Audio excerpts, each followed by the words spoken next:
Good afternoon, and thank you for joining us. My name is Meg Perry with SWCA Environmental Consultants, and I'll be facilitating your meeting this afternoon.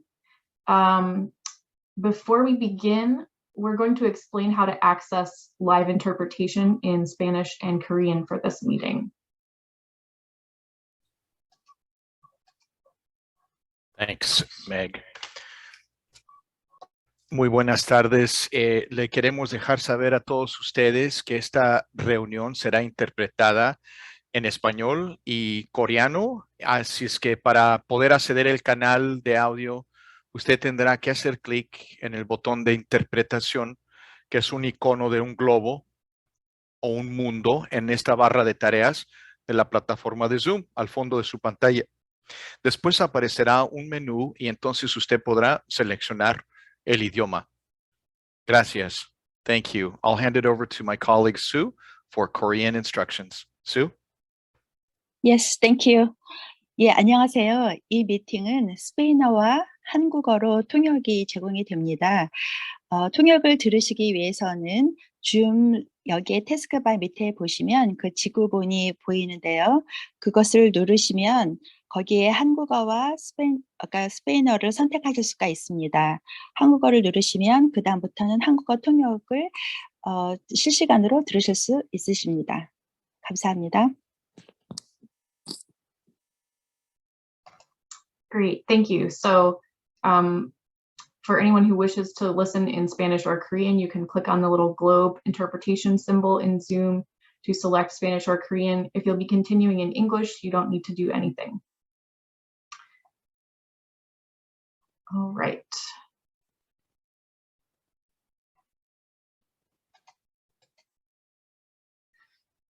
A few other Zoom reminders before we get into this La Brea Tar Pits Master Plan scoping meeting. First of all, this is a Zoom webinar, so that means that all participants are automatically placed on mute until the question and comments portion of the meeting. To preserve bandwidth for a smoother experience in Zoom, you may need to close other windows on your computer just so that you don't have issues with other programs competing with Zoom. And when we do get to the question and comment portion of the meeting, you'll be able to let us know that you have a question or a comment either by raising your hand with that raise hand button or clicking on the Q&A button to type in a question, or you can use *9 if you're joining us by phone only. And as a reminder, we do have tech support available if you get kicked out of Zoom for whatever reason and need help reconnecting. You can contact tech support. The contact person is Jen Rideout, and the phone number is 360-715-2530, or you can email jennifer.rideout, R-I-D-E-O-U-T, @swca.com.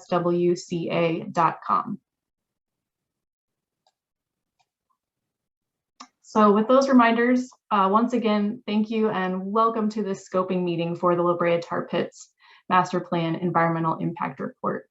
I am Meg Perry with SWCA Environmental Consultants. I'll be facilitating today's meeting. The Natural History Museum of Los Angeles County has proposed a new master plan for the La Brea Tar Pits. In order to move forward with this master plan, the museum must comply with the California Environmental Quality Act, or SEQA, by developing an environmental impact report, or EIR. And that discloses the potential environmental impacts of implementing the proposed master plan. So the purpose of today's meeting, this scoping meeting, is to share information with you about the proposed master plan, to explain the SEQA process, and then hear from members of the public about issues or concerns that might need to be considered in the environmental impact report. So the agenda for today's meeting includes welcome and agenda review, which is what we're doing now. Next, we'll hear a presentation of the proposed master plan for the La Brea Tar Pits site. And this will be followed by a presentation on the SEQA process so that we all understand what that will involve. And following the presentations, we will open the meeting up for clarifying questions and comments from you. And the main purpose of this meeting is really to hear from the community about any issues or concerns that might need to be addressed in the environmental impact report. At this time, I'll turn the meeting over to Dr. Lori Bettison Varga, who is the President and Director of the Natural History Museums of Los Angeles County, to provide some context for the master plan. Thanks, Meg. Can you see me? Just want to make sure. Yes, we're seeing you. Okay, great. Good evening, everyone. As Meg said, I'm Dr. Lori Bettison Varga, President and Director of the Natural History Museums of Los Angeles County, which oversees La Brea Tar Pits and Museum. I want to thank you for joining us today, and for those of you who've been a part of our journey so far. I'm thrilled to present to you what I hope is an exciting preview of the future of La Brea Tar Pits. La Brea Tar Pits is widely considered one of the most important paleontological sites in the world, offering a 50,000-year-old window of Los Angeles. It's a literal time capsule, preserving an entire ecosystem and showcasing how animals and plants responded to the last major episodes of global climate change, human landscape modification, and extinction. And all right here in the middle of Wilshire Boulevard. Many don't realize La Brea Tar Pits is home to an active, growing research department and a vibrant global community of scientists who engage in daily excavation and discovery and provide data to help frame critical solutions to our current biodiversity crisis. However, the museum was built more than 40 years ago and was designed for a different time and addressed different needs. Today, it lacks the necessary facilities for modern day scientific research. It lacks many of the amenities that will make us accessible on so many different levels to our diverse audiences, both local and abroad. And given our daily discoveries, we have literally outgrown ourselves. It's also the case that we have an opportunity in the museum to tell the story of the tar pits in the context of climate and ecological change, engaging our visitors more directly in the work of the tar pits and framing actions they can take for a healthier planet. As you may be aware, the Natural History Museums of Los Angeles County held an international design competition to find the architectural team to lead our master planning project. We invited the community to help pick the winner through a series of public meetings, online surveys, and an on-site exhibit. In 2019, we introduced the winner, Weiss Manfredi.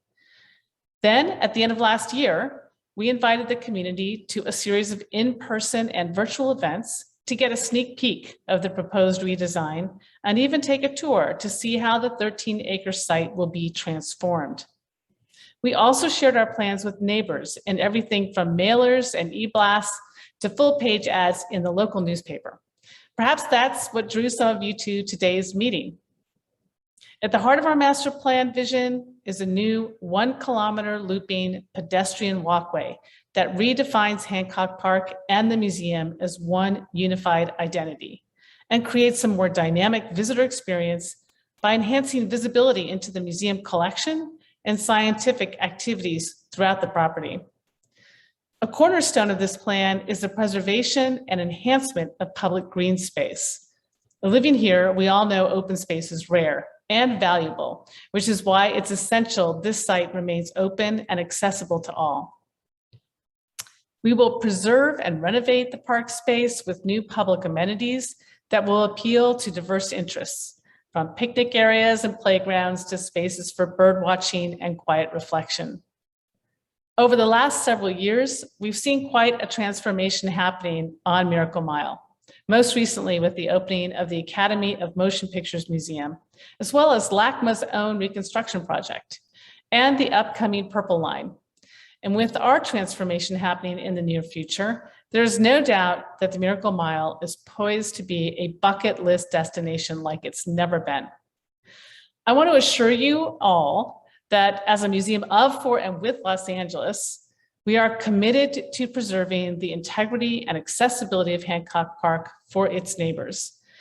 This will still be a central location for all to stroll through the park with your dogs, picnic on the Great Lawn, watch your children roll down our hills, and so much more. However, we know that change brings questions and the need to consider all of the effects of our proposed project. That is why we are here today. We want to continue to ensure the community is a part of the process and provides input at key points along the way. The focus of today's meeting is to kick off the environmental review process on the master plan. We are just initiating this process under the California Environmental Quality Act, and we would like to be sure to get your input. Today, members of our team will be providing an overview of the proposed master plan design, as well as an overview of the California Environmental Quality Act and the environmental impact report process. After we have completed those presentations, we will have an open forum to receive your comments. With that, I'm eager for you to hear directly from our architects, Marian Weiss and Michael Manfredi of Weiss Manfredi, in a brief video presentation about the plan. Meg, can you start the video, please?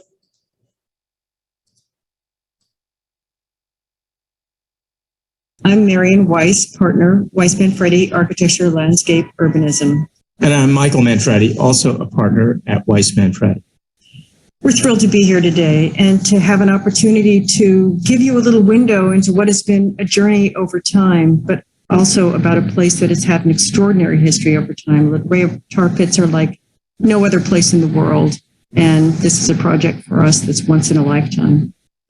Since we first started this competition and started working with you all, we have realized more than ever the importance of open space and the importance of science, science as a way of understanding climate change, where we've been and where we might go, and the kind of future we might design for ourselves. So, beginning again with a journey that started many years ago. This is a story that very much links both past, present, and future.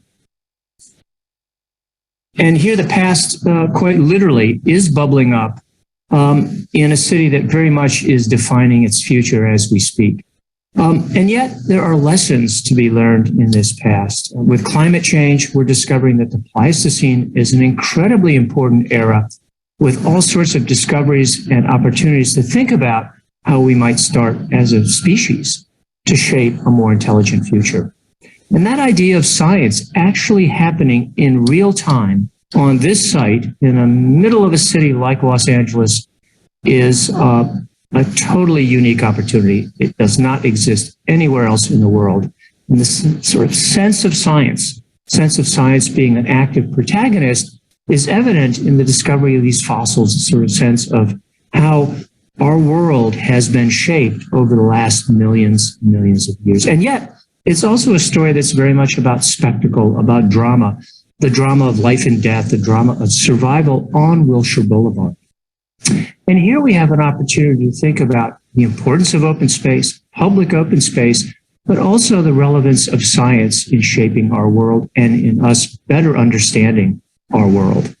And this is a world with a long and very deep history on this site that tells many, many different kinds of stories about evolution, about sustainability, and how we are at this particular moment facing a very uncertain, but we think, hopefully, a very dramatic and eventful future. When we think of this site today, it is one of 12 acres that is both a public park, but it's also a place of active, over 362 days a year, excavation research and a collection scene in the museum. And yet many people, when they arrive, are unsure of where to go and where things are. And so our question was, could we in fact intensify all the research at the active pits in the northwest corner of research? Could we in fact gather community and culture together with the Central Green and the museum? And could the spectacle and urban fictions that we see playing out on Wilshire Boulevard get even greater focus?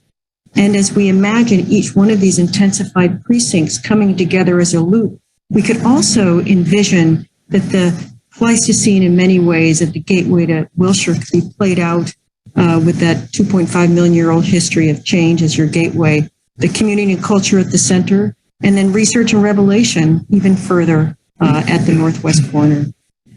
All of these could be brought together in a 1 kilometer loop so that you could enter anywhere and begin to discover both the connections and the independence of these precincts. And as we wander through these loops, the lenses by which we understand science are brought into further focus. And those kinds of lenses and loops together are what unfold into a journey that has many points of arrival and entry. So if we imagine the current condition on Wilshire, The Page Museum is an extraordinary institution, yet with climate change, the situation is getting warmer, it's hotter, less predictable, and the plaza, we think, could be made a little bit more inviting, a little less inhospitable. There may be opportunities to bring shaded canopies right up to the edge of the street, and in a way, think of the museum as part of the kind of urban life of LA. We could also imagine that exhibition programs actually literally start at the street corner, so we could better understand the relationship between landscapes and architectures, between different ecologies and different climates. And right now, there's a sort of sense that this amazing story might be a little less evident, a little less visible. Well, how about almost like the pleasures of a construction fence, where the seduction of taking a peek through a window, the Wilshire window, might be present on a newly reconfigured Wilshire Boulevard. And likewise, perhaps you could walk all the way around the lake pit, better understand the relationship between beautiful sculptures, the Page Museum, and a new park. And that new park might be appealing to not only the paleontologists in us, the budding scientists, but also to a casual walker, dog walker, or someone whose children want to go out and play. This is a park for everyone. It's a park where you could also casually stop by and take part of the sort of incredible research that's happening on site 24/7. A sense that this sort of revelatory process is part of the park experience. So we propose to make the park even more porous, even more inviting. There'll be new entries on Curzon, much safer bus drop-offs, as well as new entry on 6th. And if you could imagine a school bus dropping off a series of students from different grades, they can arrive at something that feels like a welcoming place for the community, but also know that they're getting an incredible window into science. And they can be nourished along the way at the cafe, maybe with family members. But as you look to the right, you can begin to see this almost like a core drill that reveals itself all the way through the earth. The very top, a classroom that looks out. In the midsection, a collection unfolding like the dire wolf walls to tell you about the amazing collections that have been found on site. And then active research and science playing out right in front of your very eyes at the heart. And that is something where you could imagine then going into a theater and having brought to you in almost virtual and real time what was there that is no longer walking on site. And then getting a peek through the exhibitions and to the open space and into the research. So the expansion is allowing now a wonderfully generous place for the science to unfold into a world of exhibition and also science, because that research lab on the right is part of your experience to see it unfolding. It's one that's extraordinary. It has a reach to the sky, so even the avian fossils can be seen. And they could even be seen now from this fully accessible plinth, which before has not been as accessible as it will become, and not as central to community life as it will be, particularly when the tar bar is added to the heart, to the center. It's one where you can see all these elements coming together, the simultaneity of community and spectacle at night being seen, say, with a film about the Pleistocene. By dusk, a kind of gathering that could bring the community together. And certainly by day and into the future, our dream is that this connected loops and lenses will be a gift to the community that really reveals that which is already extraordinary on site. So thank you. And we look forward to continuing to work with you. Thank you.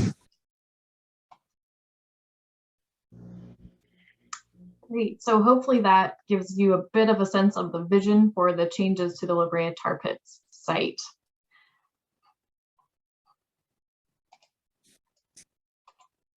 Next, we're going to hear from John Dietler, who is a vice president with SWCA Environmental Consultants and is leading development of the Environmental Impact Report. Thanks very much, Meg, and thanks to all of you for joining today. Good afternoon. Today, I wanted to take you for a virtual walk through the proposed project, adding detail to the materials that you've already heard. Let me start by saying that the master plan is at a conceptual stage, and more detailed designs will come later, incorporating feedback from the environmental review process. I will walk through each of the major features of the project in a moment, but I wanted to begin with an overview of the project area and location. The La Brea Tar Pits Master Plan project site is located at 5801 Wilshire Boulevard in the Miracle Mile neighborhood in the city of Los Angeles. The 13-acre project site occupies the eastern and northeastern portions of the 23-acre Hancock Park. The project site broadly encompasses what is known as the La Brea Tar Pits, which includes the Page Museum, as well as the physical tar pit features located within the Hancock Park grounds, some of which are research sites. It also includes the concession and public restroom building, a multi-purpose lawn, recreation areas, landscape features throughout the park, and a surface parking lot. The Los Angeles County Museum of Art is adjacent to the project site and also partly within Hancock Park. LACMA's facilities are not included in the project. The La Brea Tar Pits Master Plan site is bounded by Wilshire Boulevard to the south, West 6th Street to the north, South Curson Avenue to the east, and LACMA to the west. Also located to the west and just beyond LACMA's facilities are the Academy Museum of Motion Pictures and South Fairfax Avenue. Next slide, please. The George C. Page Museum was built more than 40 years ago to display fossils that came from the surrounding property. Due to its age, it doesn't have the necessary facilities for modern-day scientific research, like enough storage for collections. Its limitations are inhibiting the research that could be done. By providing a consolidated, dedicated area for collection storage, this project increases the available storage space by 350%. It also creates spaces for visiting researchers, which don't currently exist. All 3 existing theaters in the Page Museum would be renovated to serve as offices and collection storage. 2 new theaters would be built in the new museum building, which is described further in a moment. The original fishbowl element of the museum was the first laboratory with active research that was viewable by the public, allowing visitors to understand the connection between research and museum content. The county proposes to renovate the central core of the Page Museum, removing the existing vegetation to provide an expanded paleontology lab and additional exhibit space. Additionally, above the lab, a 58-seat classroom and 2 smaller meeting rooms would be located at the promenade level. Daylit classrooms would enable guests to see fossils up close and look out at the site where they were excavated. These rooms would also provide new spaces for symposia and educational events. Next slide. At the corner of Wilshire Boulevard and Curson Avenue would be a new shaded gateway to the park that extends all the way to the street. The new entry plaza includes restrooms, picnic tables, ticketing, and retail. A Pleistocene garden would be located inside the gateway, offering a look into the landscape of 10,000 years ago. Notably, the existing Page Museum entrance would be converted to a school group entrance and would include an outdoor classroom. Buses would have specified drop-off areas along Curson Avenue. The lake pit, created in the 19th century by asphalt mining operations, has since filled with groundwater. One of the most prominent new design features is a 1-kilometer double helix pathway that would be located over the lake pit to provide a new vantage point to visitors. This pathway would cross the lake pit and loop through the park, allowing people to engage with outdoor exhibits and the excavation sites. The pathway would bring together the different elements of the site: the lake pit, the tar pits, the lawn, and the museum. Next slide, please. The park would include over 7 acres of renovated park space with recreational lawns, a picnic area, new children's play areas, walking paths, and areas for quiet reflection. The county also intends to preserve the hills surrounding the Page Museum. The new design reveals the museum's fossils through a glass facade that faces the central green. The goal is to allow visitors to peek into the museum's exhibitions, labs, and collections from the park, and also provide natural daylight into the museum. A nighttime design feature includes windows with animated projections to create an immersive interpretation of the Ice Age. The new shaded outdoor classroom at Pit 91 would enable visitors to share in the scientific discoveries that are happening in real time. Pit 91 is currently an active excavation site. Once excavation is complete, it would serve as an interpretive site that allows visitors to understand the process of excavation.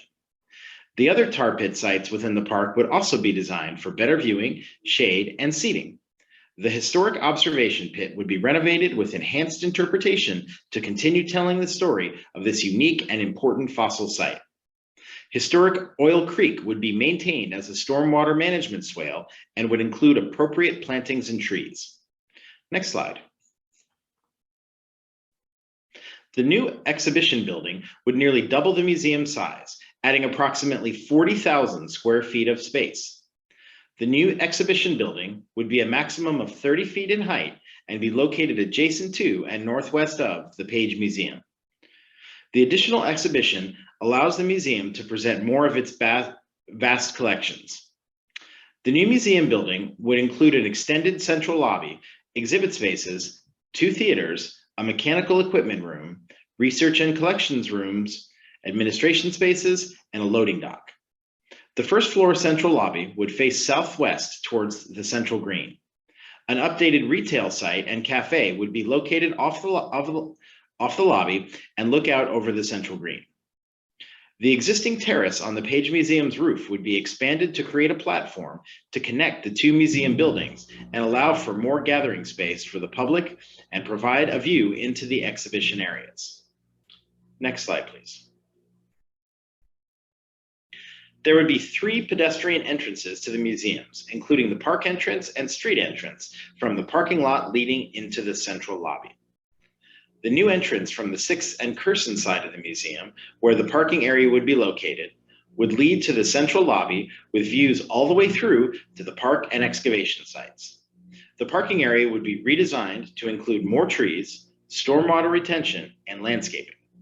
The existing Page Museum entrance would be converted to an educational and tour group entrance, which would be connected to the school drop-off area on South Curson Avenue. An outdoor cafe and bar would be located on the center terrace on the west side of the Page Museum that overlooks the new museum building and the central green, with views to the north and west. And now I would like to introduce you to Babette Biddulph, a key member of the project team. She will provide an overview of the California Environmental Quality Act and the EIR process. Great, thank you, John. Next slide. What is the California Environmental Quality Act, or SEQA? I'm going to spend a short amount of time reviewing the California Environmental Quality Act. SEQA was adopted by the California legislature and signed into law in 1970. This law was established to provide for a group of procedural and analysis requirements that were established to prevent significant avoidable damage to the environment and ensure transparency in government decision-making. SEQA applies to projects that require funding or approval by a local or state government agency. Many of you may be familiar with SEQA and how it applies to private development projects, such as residential or commercial developments. What is important when considering this project is that SEQA also applies to projects that are proposed by local agencies. In this case, by the County of Los Angeles, specifically the Natural History Museums of the County of Los Angeles. In this case, the County of Los Angeles is both the agency proposing the improvements to the La Brea tar pits and also is the agency that will consider approval of the project. Specifically, the project will require consideration and approval by the Los Angeles County Board of Supervisors, which will also consider the environmental analysis conducted under SEQA. Next slide. This slide shows the 3 main purposes of SEQA, and I'm going to go through them one by one. The first, in the gray box, is public disclosure. So that is meant to indicate disclosure of information regarding the environmental consequences of a project. The intent is to provide an opportunity for the public to participate in the process, to identify issues of concern, and then for public agency to consider that input, just as we are doing here today. After getting your input, the consultant team will kick off our environmental assessment to consider what impacts of the development of the La Brea Park Master Plan could be. We will use your input to do that. The document we will produce in partnership with the county will provide the results of the environmental analyses. In this case, we are preparing an environmental impact report, or EIR, which is the most substantial level of SEQA review. The second broad purpose of SEQA, shown in the blue box, is to inform decision-making. The EIR will produce information to allow decision makers to really understand the potential environmental impacts of the project. The Natural History Museum may use that information to adjust the project to have lower environmental effects. As well, you, the community, can use that information to consider comments you want to make on the EIR for the master plan. Those comments will also be considered by decision makers. And finally, the County Board of Supervisors will consider the information in the EIR as well as your comments when they consider whether or not to approve the project. Lastly, but not less important, one of the purposes of SEQA is to identify ways to reduce potential environmental effects, which is also known as mitigation. These ways to reduce environmental effects will also be strongly considered by the decision-making process. Next slide. So to recap, an environmental impact report will include these three things, again, very broadly. Our SEQA review will be the most thorough and extensive environmental document type that is prepared under SEQA. And it will include documentation of the potential or likely environmental effects of the project, ways to avoid or reduce or mitigate the negative effects. And as well, the EIR is required to explore project alternatives that would reduce or eliminate negative effects. These alternatives may incorporate a different way or approach to reducing environmental impacts. In this way, the decision makers can weigh their options for impact reduction in consideration of the goals and objectives of the project. So this is something that you can think about when you think about suggesting or making comments in our public comment phase tonight. There might be ideas that you have about project alternatives that might reduce environmental effects that you think the project might create. So think about that, and we really look forward to hearing those comments a little later on in the meeting. Next slide. So this slide just shows where we are in the process. As noted in the blue box that says we are here, we have really just begun. The first step was to issue a notice of preparation of an EIR, which is shown in the green box. The notice of preparation, or NOP, was released earlier in February and is posted on the Reimagine website. The notice of preparation notifies agencies and interested parties that an EIR is being prepared. After the public scoping process concludes, which is shown in orange, the EIR team will turn to preparing our detailed analyses. Once we've completed our analyses, we will publish the draft EIR, which is shown in the first gray box. That is tentatively expected for the fall of 2022. The draft EIR is a public document that is circulated for 45 days and can be reviewed by both agencies and the public alike. During that 45-day review period, you will be able to consider whether you would like to comment on the EIR. In thinking about those comments, you could consider whether we addressed your comments that we hope you provide today, and how well we did. Also, we would look to any additional information or input on the more detailed analyses that are provided in the EIR. After the draft EIR comment period, we would turn to working on the final EIR, which is shown in the next gray box.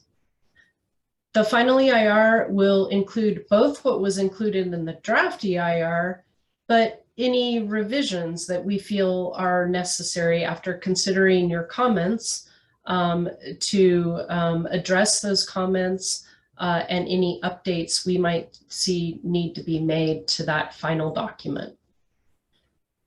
Another important component of the final EIR is responses to all of the comments that we've received. So if you make comment on the draft EIR, either in writing or verbally, we will document our response to each and every one of those comments. It's a requirement of the law and really goes to that, that goal of public disclosure. As shown in the last gray box on the bottom of this slide, the county can then consider whether or not they would like to approve the project. And perhaps in that process, they will consider any modifications that they feel are in order to allow their support of the project. And again, that would happen at the Board of Supervisors level. Next slide. So this slide lists all of the environmental resources that we are going to consider in the EIR. This is all of the environmental resources that SEQA broadly identifies.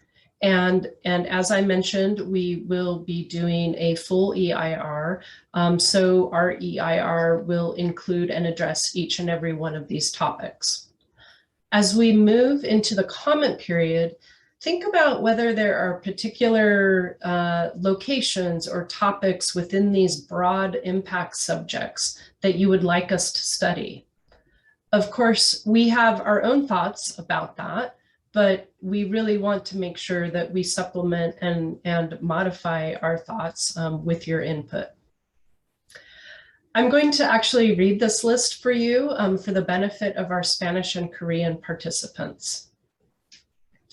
Aesthetics, agricultural resources, air quality, biological resources, cultural resources, including historic, energy, geology and soils, greenhouse gas emissions, hazards and hazardous materials, hydrology and water quality, land use and planning, mineral resources, noise, population and housing, public services, recreation, transportation, tribal cultural resources, utilities and service systems, wildfire, and last but not least, mandatory findings of significance. This last topic, mandatory findings of significance, includes a variety of unique analyses that we are required to address in an EIR.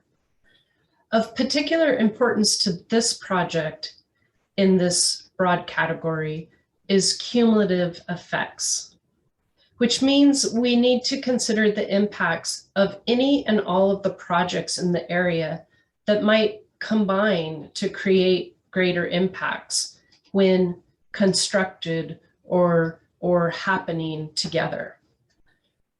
Those of you who live or spend quite a bit of time in this area of the city know that we have been and continue to see a lot of new development and construction in the area. And so in this analysis, we will be considering the impacts of those projects in combination with this proposed project. While we will be working with the City of Los Angeles to fully understand this range of projects, we would also welcome your input on which projects you think we should include in our cumulative analysis. Please provide this type of input during the public comment period. Next slide. So we're getting close to that time when we would like to receive your comments and input into our EIR analysis. We really appreciate you listening to our presentation to hear about the project and the framework. So when you think about making comments, think about what topics or concerns you think should be studied in the EIR. For instance, on the previous slide, transportation was listed, and you might be concerned about a particular intersection or roadway. Or maybe you have concerns about how construction will affect transportation in a certain way. Provide that input and any specifics you might have. Help us also identify potential impacts of concern. So, for instance, if you are particularly concerned about biological resources, maybe there are certain species you think we should consider in our analysis, and you might have very specific input on that type of thing, or maybe more general input.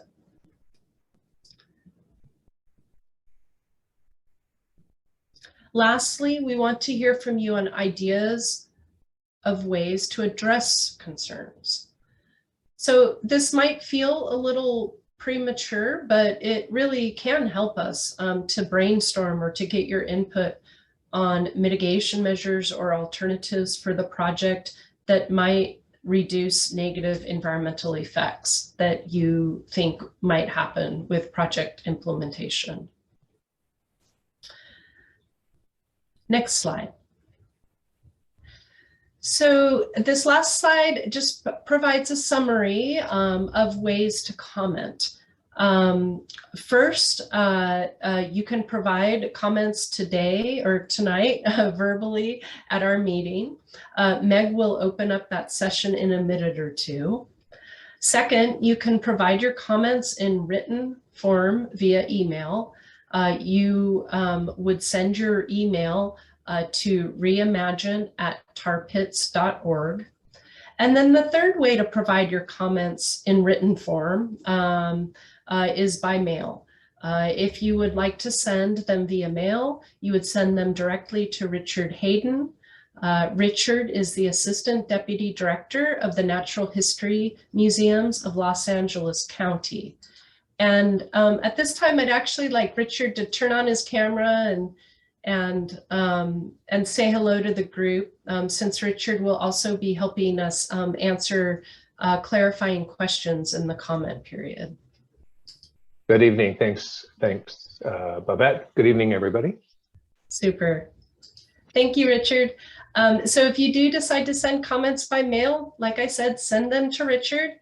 And that address is 900 Exposition Boulevard, Los Angeles, California, 90007. So you can comment in any one of these formats, or you can choose to comment both ways, verbally today or tonight and in writing. If you do decide to submit comments in writing, remember to get them to the Natural History Museums postmarked by Thursday, March 17th, or emailed by 5:30 p.m. on March 17th.